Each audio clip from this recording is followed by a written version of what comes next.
सभी का बहुत स्वागत है और मैं हूं आपके साथ अमनदीप। तो चलिए खबरों की शुरुआत करते हैं।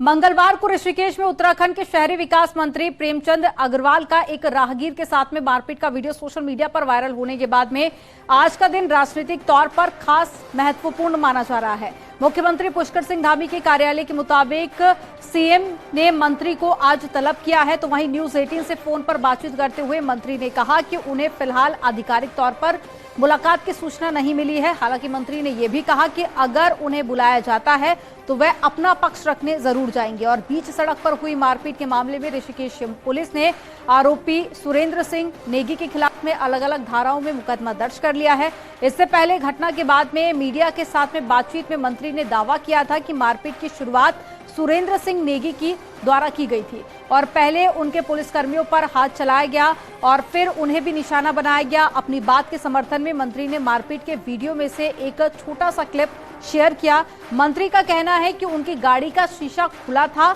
वहीं आरोपी सुरेंद्र सिंह नेगी का भी एक दूसरा वीडियो सोशल मीडिया पर काफी वायरल हो रहा है, जिसमें पुलिस कस्टडी के दौरान में नेगी को कहते हुए सुना जा सकता है कि मंत्री की गाड़ी का शीशा लगा हुआ था और उन्होंने बकायदा उसको नीचे करके उलझने की कोशिश की थी। और मुख्यमंत्री ने इस पूरे मामले को लेकर संज्ञान लिया है।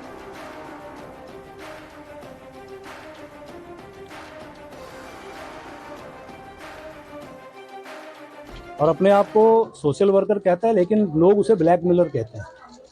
जितनी भी घटनाएं आज से पहले हुई है, लगातार पुलिस में भी उसको पकड़ा गया है, अनेकों बार लोगों के द्वारा उसे पीटा भी गया है, सब जानते हैं उसके बारे में। और उसने मुझे गाली गलौज करने का प्रयास किया क्योंकि मेरा शीशा खुला हुआ था, गर्मी है तो मैं एसी बहुत कम इस्तेमाल करता हूँ क्योंकि बारिश भी है।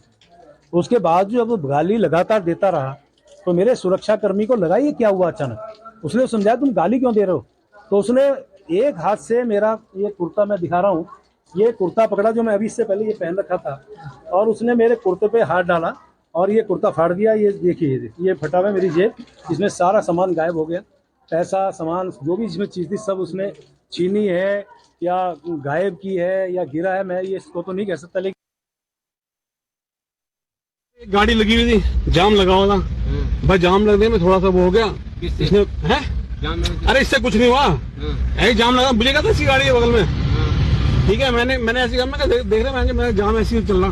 उसने सीधा नीचे गया, कह रहा क्या बोल रहे हैं, क्या बोल रहे हैं प्रेमचंद राव, मुझे क्या बोल रहे हैं। मैं मंत्री जी मैंने आपको कुछ नहीं कह रहे, आप जाइए कोई बात नहीं है।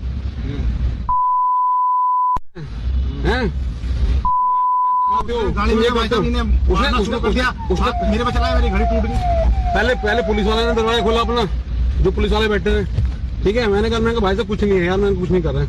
इतने में जब उसने वो कहा, कौशल उधर से उतर के आया, कौशल ने जो आगे थप्पड़ मारी सीधा। मैंने कौशल क्या है भाई, मैंने क्या फिर वो जो प्रेमचंद वाले वो भी माँ बहन की क्या तुम पैसे तुम ये करते हो, तुम वो करते हो हैं, अब तुझे मैं बताऊंगा और तू ये वो इतना बताने कौशल ने दोबारा थप्पड़। कोई माँ का दूध तो पी रखा हमने भी भाई, अरे पता नहीं कहाँ। वहीं ऋषिकेश में मंत्री प्रेमचंद अग्रवाल की मारपीट की घटना का सीएम धामी ने संज्ञान लिया और मामले की जांच के लिए डीजीपी को निर्देश दिए हैं। सीएम धामी ने कैबिनेट मंत्री प्रेमचंद अग्रवाल को तलब कर दिया और साथ ही सीएम ने डीजीपी को साफ निर्देश दिए हैं कि किसी निर्दोष को सजा ना मिले और पक्षपातपूर्ण कार्रवाई बर्दाश्त नहीं की जाएगी। सीएम धामी ने इस पूरे मामले पर बेहद हैरानी भी जताई है। तो दो वीडियो इससे पहले हमने आपको दिखाया, देखिए झड़प का वीडियो वायरल हुआ था, जिसके बाद में दोनों पक्ष की तरफ से मंत्री प्रेमचंद अग्रवाल की तरफ से भी ये बात कही गई कि जो झूमा झटके की कोशिश है वो दूसरे पक्ष की तरफ से की गई थी और जिसके बाद में जिस व्यक्ति को आरोपी बनाया गया है उसका भी अपना अलग तर्क निकलकर सामने आया। हालांकि मुख्यमंत्री योगी आदित्यनाथ ने इस पूरे मामले पर संज्ञान लेते हुए जांच के निर्देश दे दिए हैं। और ज्यादा जानकारी के साथ में प्रेमचंद अग्रवाल के घर से बाहर से दीपांकर हमारे साथ में जुड़ गए हैं। दीपांकर, दो तरह का वीडियो सामने आया जिसके बाद में दोनों पक्ष अपनी अपनी दलीलें देते हुए नजर आए, लेकिन आप इस वक्त मंत्री प्रेमचंद अग्रवाल के घर के बाहर मौजूद है, किस तरह की हलचल आप देख रहे हैं?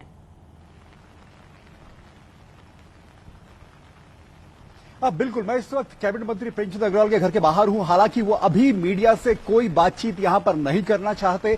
जिस तरह से कल विवाद हुआ है ऋषिकेश में, उसके बाद दोनों पक्षों की बात हमने सुनी और अब मुख्यमंत्री की तरफ से उन्हें तलब किया गया। मुख्यमंत्री अभी दिल्ली से देहरादून नहीं पहुंचे हैं। आज दोपहर तक उनके देहरादून पहुंचने का प्रोग्राम है और फिर शाम में कैबिनेट की बैठक भी है। तो जाहिर तौर पर क्योंकि कैबिनेट मंत्री है प्रेमचंद अग्रवाल, तो आज की कैबिनेट में भी शामिल होंगे। तो लेकिन इस बीच में प्रेमचंद अग्रवाल क्या अपनी सफाई में कुछ कहेंगे या फिर जिस तरह डीजीपी को निर्देश दिए गए इस पूरे मामले की जांच के, वो अभी फिलहाल बद्रीनाथ में है, तो वो आकर इस जांच को क्या आगे बढ़ाएंगे? कैबिनेट मंत्री से अगर पूछताछ होती है तो ये अपने आप में एक बड़ा मसला होगा उत्तराखंड में। और सबसे बड़ी बात यह कि कैबिनेट मंत्री बीजेपी सरकार के, बीजेपी जिस अनुशासन की बात करती है, तो क्या उस अनुशासन को यहां ताक पर रखा गया? ऐसे में सवाल यह भी है कि क्या कैबिनेट मंत्री को किसी आम आदमी पर हाथ छोड़ना चाहिए, चाहे घटना किसी भी तरीके की हो? तो इससे कहीं ना कहीं बीजेपी भी असहज हुई है। सरकार इसमें क्या जवाब देगी? मुख्यमंत्री तरफ से कोई बयान तो अभी नहीं आया है, लेकिन मुख्यमंत्री ने उनसे जवाब तलब जरूर किया। हालांकि जब न्यूज 18 से उनकी बातचीत फोन पर हुई थी तो उन्होंने कहा था कि उन्हें अभी तक इस बात की कोई जानकारी नहीं है कि मुख्यमंत्री की तरफ से उन्हें तलब किया गया है। तो अब देखना होगा आज घटनाक्रम क्या कुछ रहता है। लेकिन 12:30 बजे कांग्रेस सभी जिलों में, सभी शहरों में पुतले फूंकने जा रही है प्रेमचंद अग्रवाल के, इस बात को लेकर कि ये जो कुछ घटनाक्रम रहा ये बिल्कुल गलत एक तरीके की बात है। और उनके तरफ से बार बार विधानसभा भर्ती का मामला हो या अब ये जो घटना हो, इस तरह का रवैया गलत है। ऐसे में मुख्यमंत्री को उनसे इस्तीफा लेना चाहिए। तो कुल मिलाकर राजनीति गरमाई हुई है प्रेमचंद अग्रवाल के मसले को लेकर। हालांकि प्रेमचंद अग्रवाल अभी इस मसले पर कोई बयान देने से बचना चाहते हैं, क्योंकि पहले भी हमने देखा था विधानसभा भर्ती के दौरान उनके बयान के बाद एक बड़ा बवाल मचा था। और अब जबकि ये कल घटना हुई है ऋषिकेश में, उस पर अब वो कुछ आगे नहीं कहना चाहते। जी दीपांकर, विपक्ष को यहां पर बैठे बिठाए एक अच्छा मुद्दा मिल गया है सरकार को घेरने का, लेकिन शुरुआती जांच में क्या निकलकर सामने आया है कि आखिर गलती किसकी थी? और साथ ही क्या ये कहना सही होगा कि आने वाले दिनों में मंत्री प्रेमचंद अग्रवाल की मुश्किलें बढ़ सकती हैं?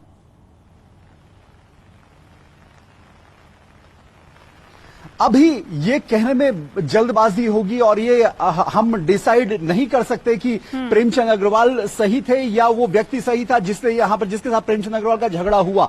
ये अब जांच का विषय होगा। हालांकि कल कोतवाली ऋषिकेश में यह मामला गया, वहां पर कांग्रेस के तमाम नेता पहुंचे उस युवक के समर्थन में कि मंत्री को इस तरह से बदसलूकी नहीं करनी चाहिए थी। लेकिन अब जबकि मामला मुख्यमंत्री के संज्ञान में है, मुख्यमंत्री ने डीजीपी को निर्देश दिए हैं, तो इसमें जाहिर है कि दोनों पक्षों को सुना जाएगा कि किसकी गलती थी। क्या युवक ने गाली दी यहां पर मिनिस्टर को? क्या उन पर पत्थर फेंकने की कोशिश की? जिस तरह मंत्री कह रहे हैं कि उनके कपड़े फाड़े गए, उनकी चेन, उनके पैसे उनके पास इस वक्त नहीं है। तो ऐसे बहुत सारे सवाल यहां पर हैं। ये जांच का विषय है। लेकिन एक बात जो यहां पर बड़ी बात है वो है बात है नैतिकता की, कि नैतिकता बीजेपी जिस अनुशासन की बात करती है, तो क्या किसी कैबिनेट मंत्री को, जो मंत्री हो सरकार में, उनको इस तरह से हाथ छोड़ना चाहिए?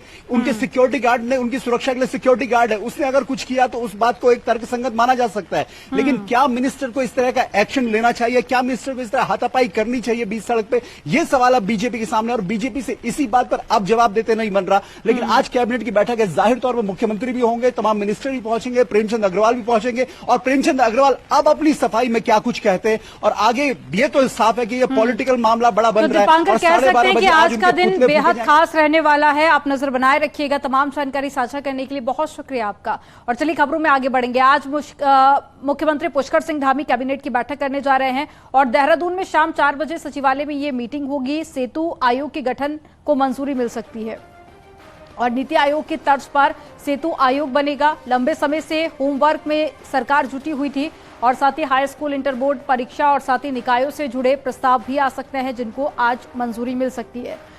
तो आज कैबिनेट की बैठक होगी। ज्यादा जानकारी के साथ में सुनील नवप्रभा जुड़ गए हैं।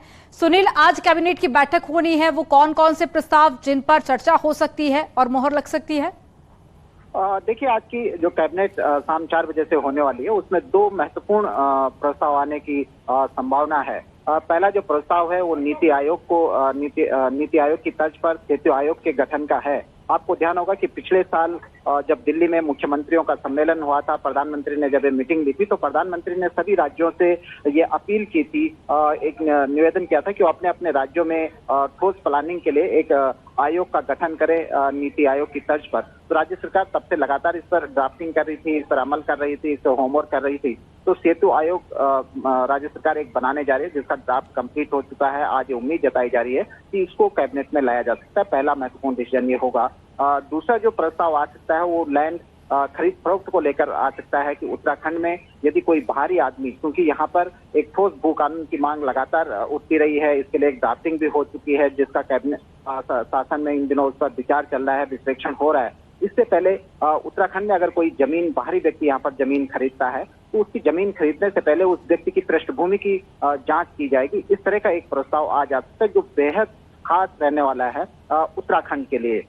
तीसरा जो प्रस्ताव है वो राज्य सरकार नमक और चीनी को, जो अभी तक सरकारी सस्ता गल्ला की जो दुकानें हैं जहां से सस्ते दामों पर लोगों को राशन मिलता है, अब नमक और चीनी भी लोगों को सरकारी जो राशन कार्ड होता है, अंत्योदय परिवारों को ये नमक और चीनी वहां से रियायती दरों पर दी जा सकती है। ये एक आज ये भी प्रस्ताव कैबिनेट में आ सकता है। इसके अलावा नगर निगम ऋषिकेश और तमाम जो तो सुनील, आज काफी महत्वपूर्ण प्रस्तावों को हरी झंडी दिखाई जा सकती है। तमाम जानकारी साझा करने के लिए बहुत शुक्रिया सुनील आपका।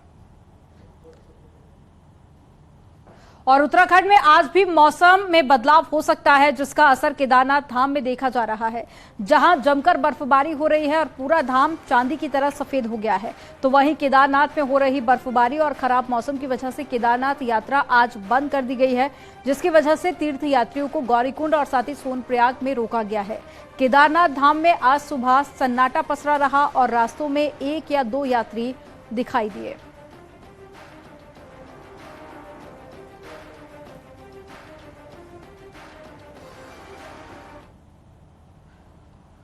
खराब मौसम के चलते फाइनली एक दिन के लिए केदारनाथ यात्रा को रोक दिया गया है और केदारनाथ में भारी बर्फबारी होने के बाद में प्रशासन ने आज केदारनाथ यात्रा पर पूर्ण रूप से ब्रेक लगाने का फैसला लिया।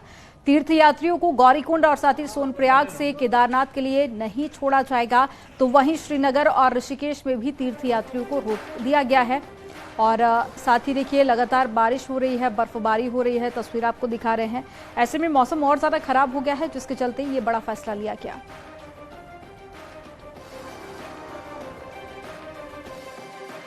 24 घंटे से लगभग लगातार बर्फबारी जारी है और मौसम बहुत ही प्रतिकूल हो चुका है। हमने आज यात्रा को पूरी तरह से रोक दिया है, ऋषिकेश से, श्रीनगर से, फाटा से, गौरीकुंड से। और जो यात्री कल आए थे वो भी अधिकांश कल निकाल दिए थे, कुछ लोग बचे थे 500-700, वो आज सुबह प्रस्थान कर रहे हैं वापस। और यहाँ मौसम को देखते हुए ऐसी कंडीशन नहीं है कि यहाँ पे तीर्थयात्री रुक पाए। आज केदारनाथ यात्रा रोक दी गई है। डीजीपी ने ट्वीट करके इसकी जानकारी दी और डीजीपी अशोक कुमार की अपील है कि श्रद्धालुओं से डीजीपी ने अपील की सुरक्षित जगहों पर ही रुकें, केदारनाथ धाम की ओर ना जाएं और केदारनाथ में बर्फबारी हो रही है, जिसके चलते ये यात्रा रोकी गई है। और साथ ही सभी श्रद्धालुओं से ये अपील की गई है कि आप सभी सुरक्षित स्थानों पर रहें और केदारनाथ की तरफ आप ना जाएं।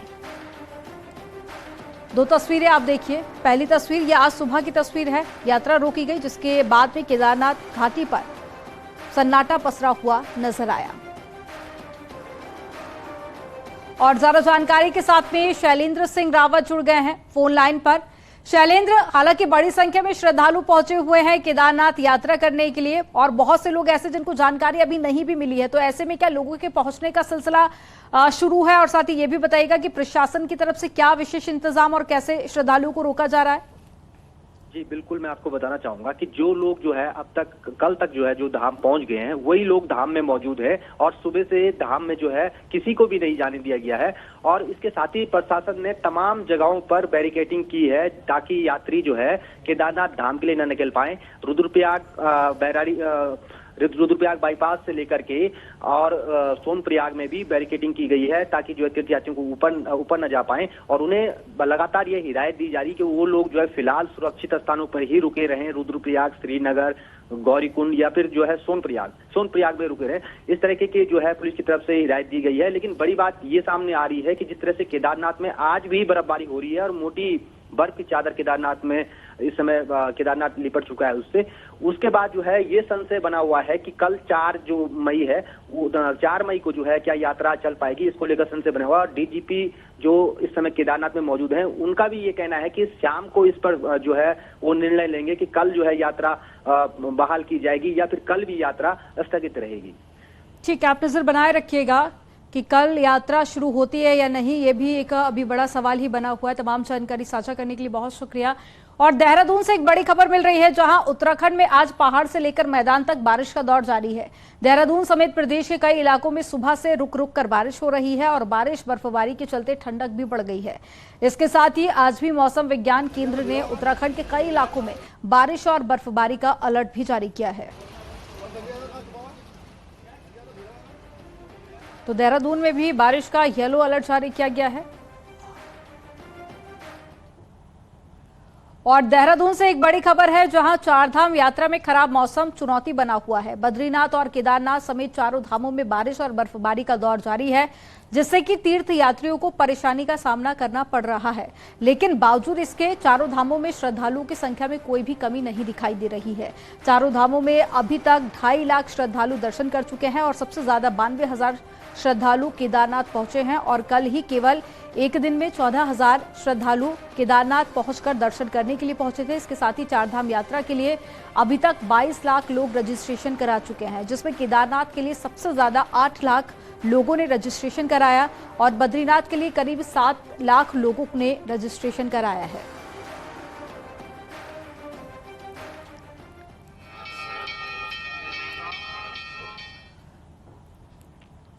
उत्तराखंड में अवैध अतिक्रमण को लेकर सरकार ने सख्त रुख अपनाया है और अतिक्रमण को लेकर मुख्य सचिव ने एक बैठक की। बैठक में सभी विभागों को जमीन चिन्हित करने के साथ ही अतिक्रमण हटाने को लेकर ऑफिसर नियुक्त करने के निर्देश दिए। और बताया जा रहा है कि मुख्य सचिव के निर्देश के बाद में अवैध अतिक्रमण अब सख्ती से हटाया जाएगा।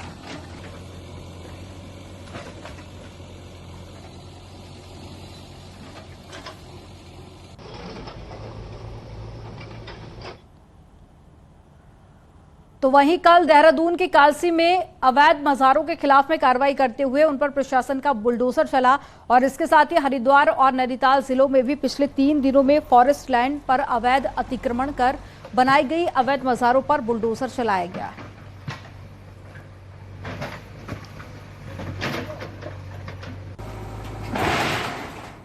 दो तस्वीरें आप देखिए। पिछले 3 दिनों से अतिक्रमण के खिलाफ में लगातार कार्रवाई जारी है। मुख्यमंत्री पुष्कर सिंह धामी ने इसके खिलाफ निर्देश जारी किए हैं कि सभी जमीनों को अतिक्रमण मुक्त कराया जाए और ऐसे में अवैध मज़ारों को भी यहां पर जमींदोज किया गया। जिसके अलावा वन विभाग की जमीन पर अतिक्रमण किया गया था, उसको भी हटाया गया। हल्द्वानी से खबर है, जहां पर जल जीवन मिशन में बंदरबाट हो रही है, जिसके चलते घर घर नल योजना के चलते जो सरकार ने पहल शुरू की थी उसमें कनेक्शन दिया जा रहा था, लेकिन इसके साथ ही ठीक पेयजल लाइन की वजह से नई लाइन डाली जा रही थी, जिसमें बड़ा खेल हो रहा है। और अधिकारियों के शामिल होने की भी इसमें जानकारी मिली थी, जिन पर गाज गिर सकती है। और साथ ही कुछ इंजीनियर्स को भी इस पे सस्पेंड किया गया, कुछ इंजीनियर्स के तबादले किए गए। तो वहीं सरकार ने इस और एक्शन लेते हुए कई तबादले भी किए हैं इंजीनियर्स के और कुछ लोगों को सस्पेंड भी किया है।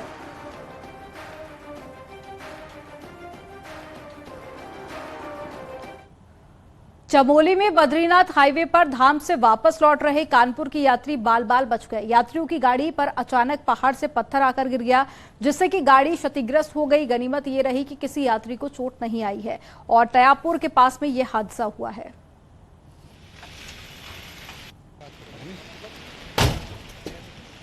ये तस्वीर आप देखिए, गाड़ी पर एक हिस्सा आकर गिरा था, जिसके बाद में हादसे में सभी यात्रियों को सुरक्षित बाहर निकाला गया, लेकिन गाड़ी पूरी तरह से क्षतिग्रस्त हो गई है।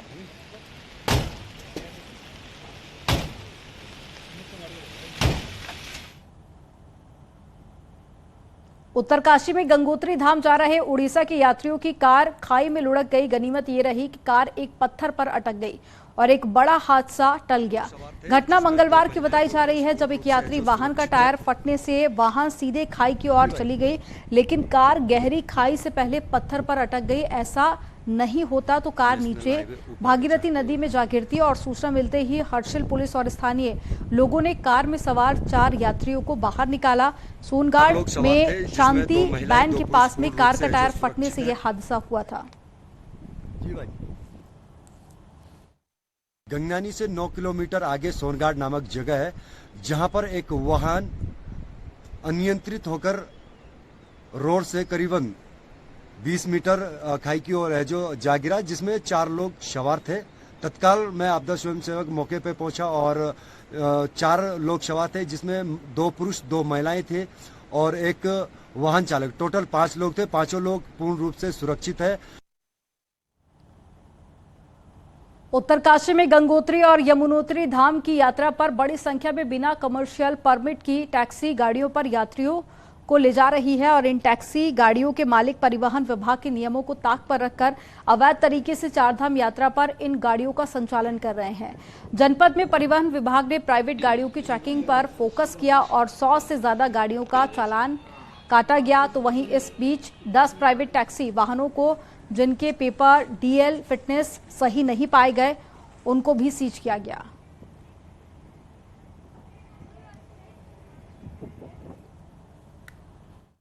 ये जो प्राइवेट व्हीकल में आ रहे हैं टैक्सी में चलाकर, इनसे जरा सावधान रहें, क्योंकि ये गाड़ियां ना तो चेक हो पाती हैं और ना ही इनके पेपर और फिटनेस वगैरह, डीएल वगैरह कोई सही है।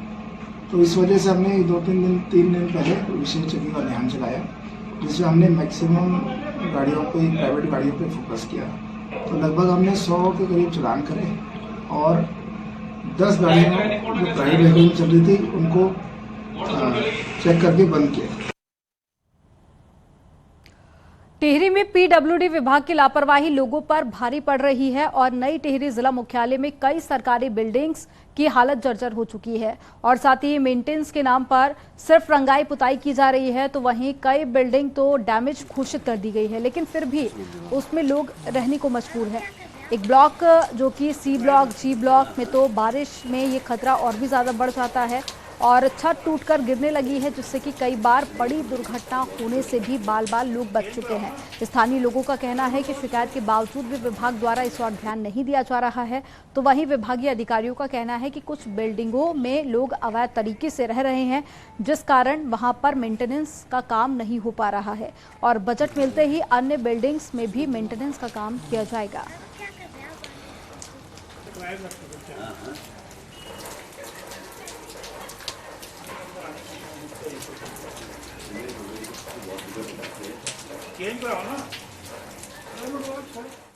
पूल हाउस का जितना भी पैसा आता है वो रंग पुताई में तक ही सीमित रखा जाता है। मेरा ये अनुरोध है विभागीय अधिकारियों से कि कम से कम रंग पुताई के अलावा कम से कम उन बिल्डिंगों की स्थितियां भी देखी जाए, उन सीढ़ियों की स्थिति देखी जाए जिस पर लोग ऊपर नीचे चढ़ रहे हैं, उतर रहे हैं। कल के दिन कोई भी दुर्घटना होने की संभावना बहुत पुरानी है, जो maintenance in the main time कुछ का नहीं हो पाया है और कुछ की स्थिति ऐसे कि वो मेंटेनेंस लायक नहीं है, जिनको शायद हमें देखना पड़ेगा, निष्प्रयोजन भी घोषित करने पड़ेंगे। 1 या 2 ब्लॉक हमें ऐसे भी महसूस हो रहे हैं कि शायद उनकी रिपेयर करके भी उनको फायदा नहीं होगा। और चलिए यहाँ पर रुकेंगे एक छोटे से ब्रेक के लिए। आप देखते रहिए न्यूज़ 18।